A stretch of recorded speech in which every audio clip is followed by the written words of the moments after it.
आप सबको जय मसीह की Bible stories Hindi YouTube channel पर आप सबका स्वागत है। आज मैं आपको भजन संहिता की पुस्तक के 51 अध्याय से कुछ महत्वपूर्ण बातें बताने वाली हूँ। आप इस भजन को पवित्र बाइबल में पढ़ सकते हैं।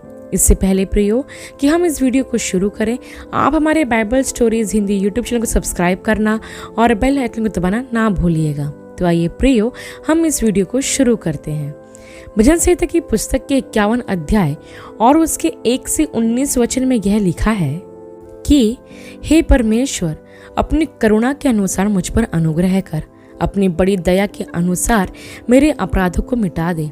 मुझे भली भांति धोकर मेरा अधर्म दूर कर और मेरा पाप छुड़ाकर मुझे शुद्ध कर। मैं तो अपने अपराधों को जानता हूँ और मेरा पाप निरंतर मेरी दृष्टि में रहता है। मैंने केवल तेरे ही विरुद्ध पाप किया और जो तेरी दृष्टि में बुरा है वही किया है, ताकि तू बोलने में धर्मी और न्याय करने में निष्कलंक ठहरे। देख, मैं अधर्म के साथ उत्पन्न हुआ और पाप के साथ अपनी माता के गर्भ में पड़ा। देख, तू हृदय की सच्चाई से प्रसन्न होता है और मेरे मन ही में ज्ञान सिखाएगा। जूफा से मुझे शुद्ध कर तो मैं पवित्र हो जाऊंगा। मुझे धो और मैं हिम से भी अधिक श्वेत बनूंगा।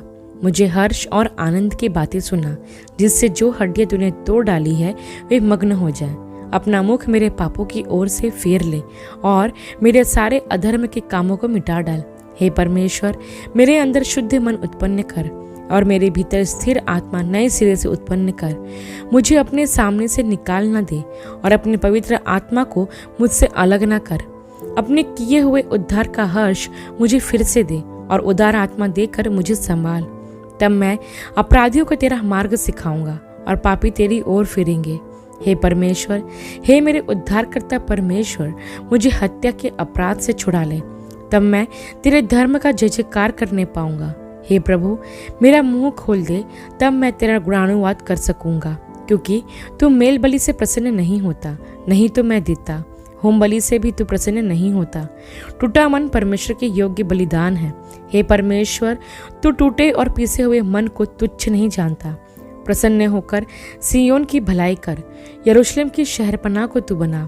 तब तू धर्म के बलिदानों से अर्थात सर्वांग पशुओं के होम बलि से प्रसन्न होगा। तब लोग तेरी वेदी पर बैल चढ़ाएंगे। प्रियो, यह भजन पश्चाताप का भजन है। इस भजन को राजा दाऊद ने तब लिखा था जब उसने बत्शेबा के साथ कुकर्म किया था और नातान नबी ने उससे उसका पाप जताया था। तब राजा दाऊद ने अपने पाप का अंगीकार करते हुए परमेश्वर से पश्चाताप की प्रार्थना की, जिसे हम इस अध्याय में देख सकते हैं। जब आप इस वचन को पढ़ोगे तो आप इस बात को महसूस करोगे कि राजा दाऊद को अपने किए गए पाप पर कितना पछतावा था और वो कैसे परमेश्वर के सम्मुख अपने पाप का अंगीकार करते हुए उससे क्षमा की याचना करता है। प्रियो, भजन संहिता 51 एक बहुत ही सुंदर भजन है, क्योंकि इसमें हृदय को छूने वाले वचन पाए जाते हैं। और जब हम इस भजन को पढ़ते हैं तो हमें भी अपने पापमय अवस्था का एहसास होता है। हमें भी एहसास होता है कि परमेश्वर के साथ अपने रिश्ते को पुनर्स्थापित करने के लिए पश्चाताप की बहुत आवश्यकता है। और जब हम इन बातों का एहसास करते हैं तो हमारी आंखों से आंसू की धारा बह निकलती है, क्योंकि हम भी पापी हैं और हमें भी पापों की क्षमा की अत्यंत आवश्यकता है। लेकिन हमारे पश्चाताप में कौन कौन सी बातें होना चाहिए और हमें कैसे पश्चाताप करना चाहिए, वो हम राजा दाऊद के इस भजन से सीखते हैं। सबसे पहली बात जो हमें इस भजन से सीखने को मिलती है वो हमें 1 से 3 वचन में देखने को मिलती है, जहाँ राजा दाऊद अपने किए हुए पाप को स्वीकार करता है और कहता है कि मैं तो अपने अपराधों को जानता हूँ और मेरा पाप निरंतर मेरी दृष्टि में रहता है। प्रियो, पश्चाताप की पहली सीढ़ी है अपने पाप को मानना। जब नातान नबी ने राजा दाऊद से यह कहा कि तूने यहोवा की दृष्टि में पाप किया है, तो राजा दाऊद ने तुरंत अपना पाप मान लिया और कहा कि मैंने यहोवा के विरुद्ध पाप किया है। उसने तुरंत स्वीकार किया कि उसके द्वारा परमेश्वर के विरुद्ध में बहुत बड़ा पाप हुआ है और अपने पाप को स्वीकार करके वो पश्चाताप भी करता है और परमेश्वर से क्षमा की याचना करता है। ठीक इसी तरह जब हम भी परमेश्वर के सम्मुख उसकी दया और क्षमा को मांगने उसके पास जाते हैं, तब सबसे पहले हमें हमारे पापों को स्वीकार करना अनिवार्य है। हमें मानना है कि हमने पाप किया है। हमें स्वीकार करना है कि हम अपराधी हैं। क्योंकि नीति वचन की पुस्तक के 23 अध्याय और उसके 13 वचन में लिखा है, जो अपने अपराध छिपा रखता है उसका कार्य सफल नहीं होता, परंतु जो उसको मान लेता है और छोड़ भी देता है उस पर दया की जाएगी। यहाँ इस वचन में भी नीति वचन का लेखक इस बात को कहता है कि जो अपने अपराध मान लेता है और उन्हें छोड़ भी देता है उस पर दया की जाएगी।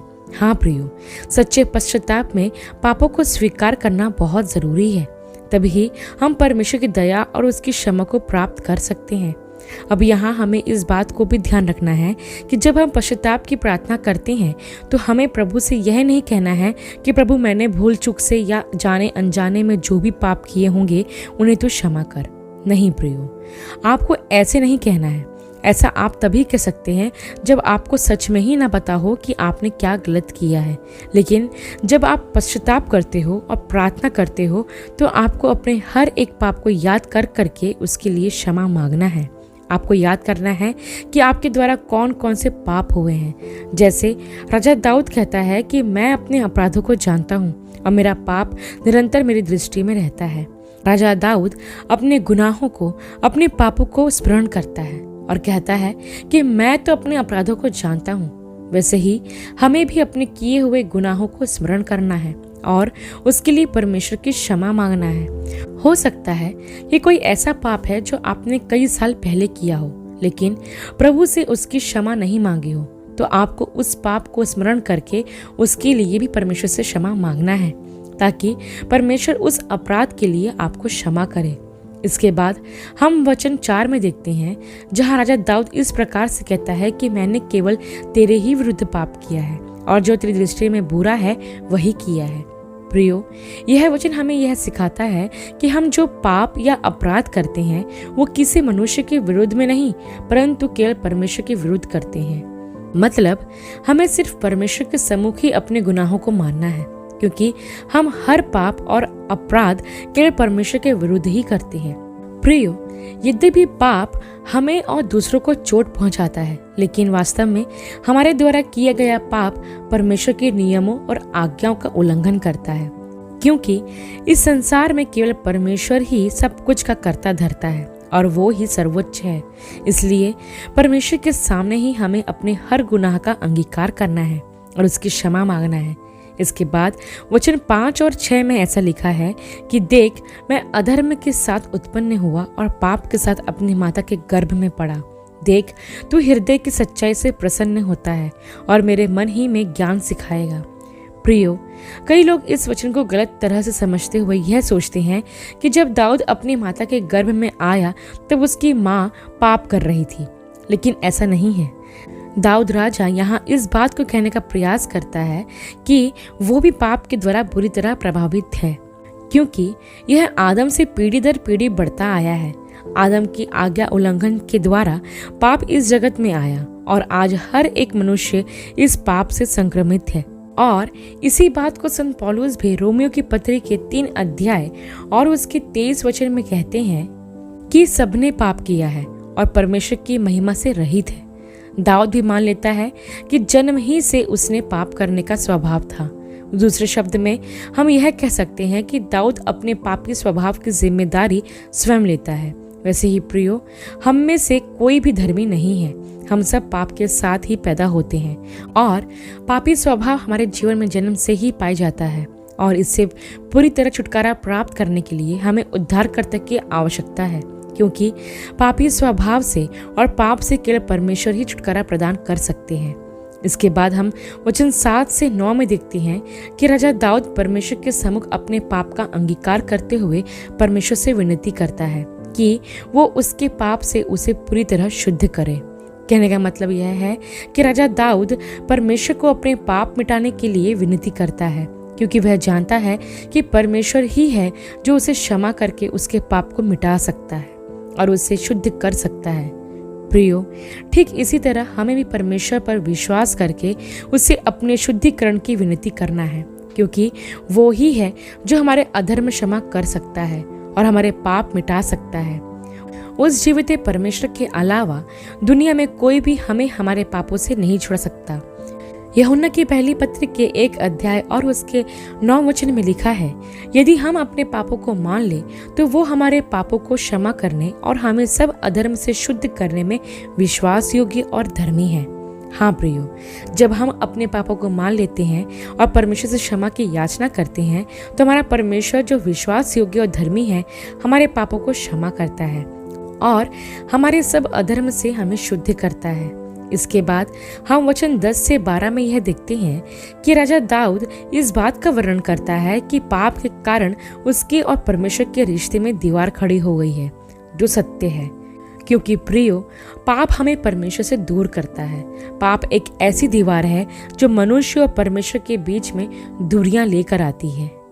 पाप के कारण परमेश्वर के साथ हमारा रिश्ता खराब हो जाता है या फिर टूट जाता है और दाऊद इस बात को अच्छी तरह से जानता था। इसलिए वो वचन 11 में कहते हैं कि मुझे अपने सामने से निकाल ना दे और अपनी पवित्र आत्मा को मुझसे अलग ना कर।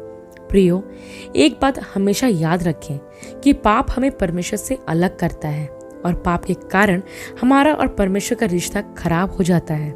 इसलिए परमेश्वर के साथ अपने रिश्ते को फिर स्थापित करने के लिए पश्चाताप और पापों की क्षमा की बहुत आवश्यकता है, क्योंकि इसके बिना हम कभी भी परमेश्वर के समीप नहीं जा सकते हैं। क्योंकि परमेश्वर पाप को पसंद नहीं करता और ना ही पाप को स्वीकार करता है।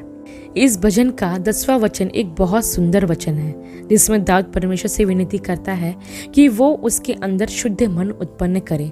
सच में प्रियो, दाऊद की तरह हमें भी प्रभु से इसी प्रकार विनती करते हुए कहना चाहिए कि वो हमारे अंदर शुद्ध मन उत्पन्न करे, क्योंकि इस संसार की दुष्टता, बुराई और अनैतिकताओं के कारण हमारा मन अशुद्ध हो गया है, जिसके कारण बुरे बुरे विचार हमारे मन में उत्पन्न होते हैं।